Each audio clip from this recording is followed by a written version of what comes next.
Hi, Todd Martin here with the Walking Code. In this video, I'm going to focus on some quick tips on correcting the duck-footed walk. Now, we all know what the duck-footed walk is. When I say the duck-footed walk, I'm talking about walking with your feet turned out at an angle like this instead of facing straight forward. Now, one of the big problems with the duck-footed walk and why it is so dangerous is that when you're standing with your feet turned out like this and when you're walking with your feet turned out like this, your center of mass or your weight distribution is going to be going over the insides of your feet instead of equally distributed over the full foot. That is going to put extra weight or extra force into the arch, causing it to collapse, and extra weight and force into the inside of the knees, which can lead to long-term knee pain.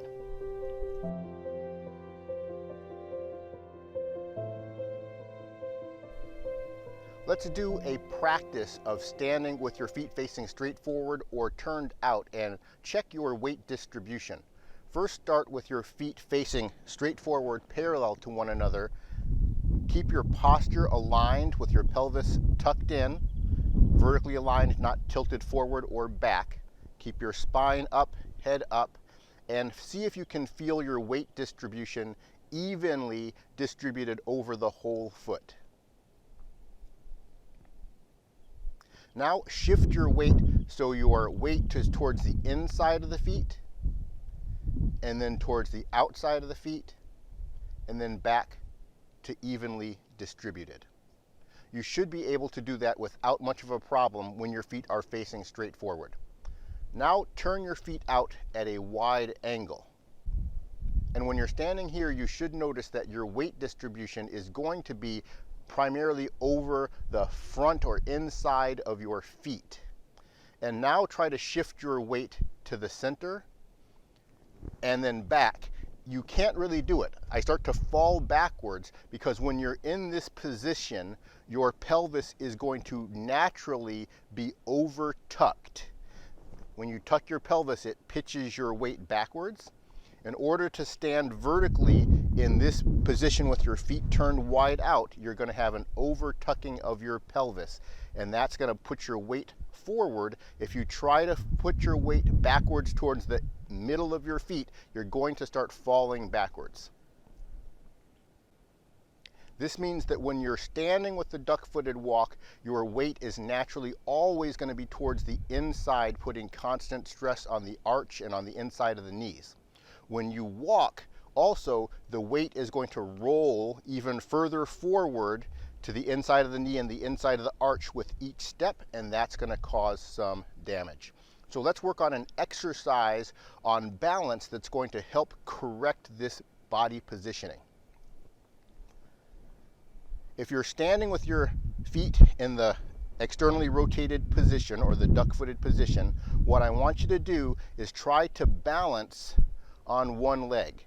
You're going to have difficulty doing that because your weight is spread out over both feet, meaning both feet are rooted to the ground because your lower abs are tucking on both sides. That's what's creating that over tucked position. It's also rooting both of your legs, and it's keeping your spine centered between the two legs rather than on one leg or the other leg.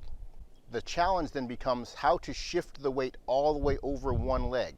If we try to lift this leg up, we're going to have trouble balancing because we have too much weight distribution over here. What I want you to do is take your right side of the upper core using your right arm and turn it to the left, and then start picking up your right foot so it drags in towards the left where your heel connects with your left ankle. And now what I want you to do is take your belly button and turn it all the way to the left as far as you can. So now your right foot is lined up with your left foot facing in a straightforward direction. Keep that tuck of the pelvis so your spine is vertical. Let me show you sideways. If I'm starting this position in the duck-footed walk, I'm going to tuck my pelvis on the left, turn my upper part of the core to the left, drag my foot in, and then take my belly button and turn it all the way so my right foot is facing in the same direction as my left foot. And I'm reaching forward with my right arm, trying to make sure everything is aligned over this left leg. This is going to be keeping my spine and center of mass directly over my left hip, my left knee, my left ankle, and my left foot. And then see if you can lift your right leg up in the air and keep a balanced position. Keeping your right arm reaching forward at the same time. Tuck the pelvis on the left. There's no tucking action on the right. We're only lifting the right hip, flexing the leg upwards. All the tuck is on the left. Side view.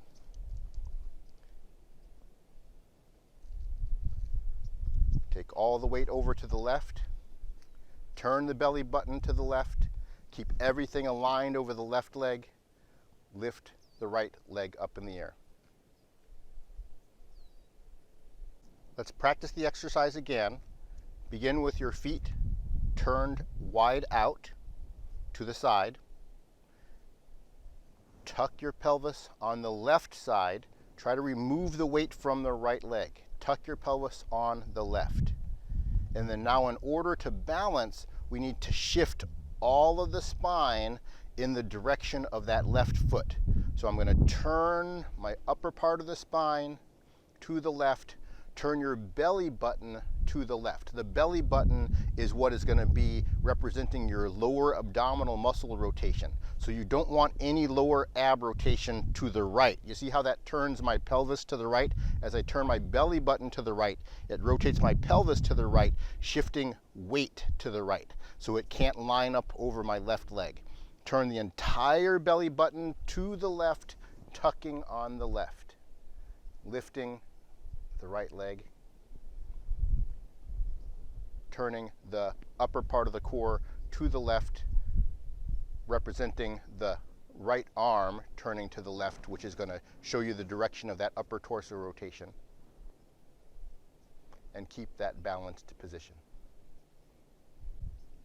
If you can keep this balanced position, then you're going to be able to step down and walk with your spine aligned in the direction of your feet and your knees lined up in the direction of your feet.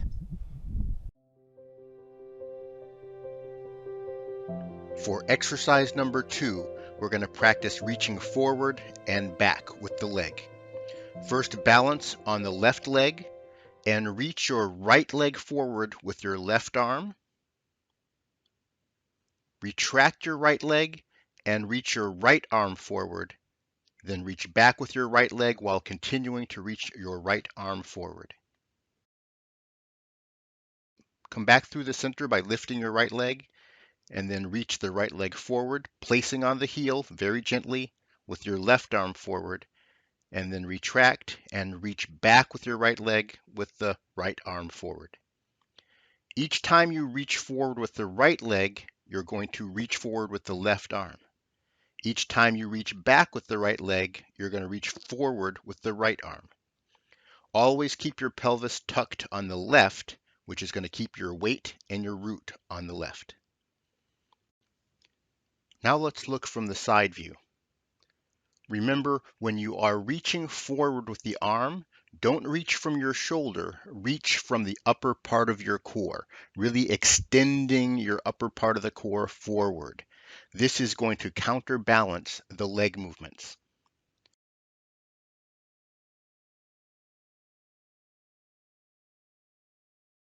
When we reach back with the right leg, we're going to counterbalance by reaching forward with the upper part of the core on the right.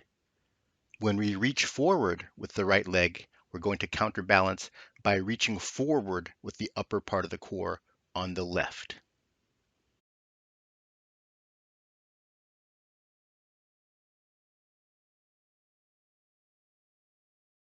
As you do the exercise, keep your weight distribution even over your left leg the entire time. This requires keeping the lower abs activated on the left throughout the exercise. The lower abs will keep your pelvis tucked on the left, and they also are rotating your waist towards the left, keeping your weight distribution over the left leg. This also means that when we're reaching back with the right leg, our upper torso and our waist rotation are turning in the same direction. This also means that when we reach forward with the right leg, our upper torso and our waist rotation are moving in opposite or cross directions.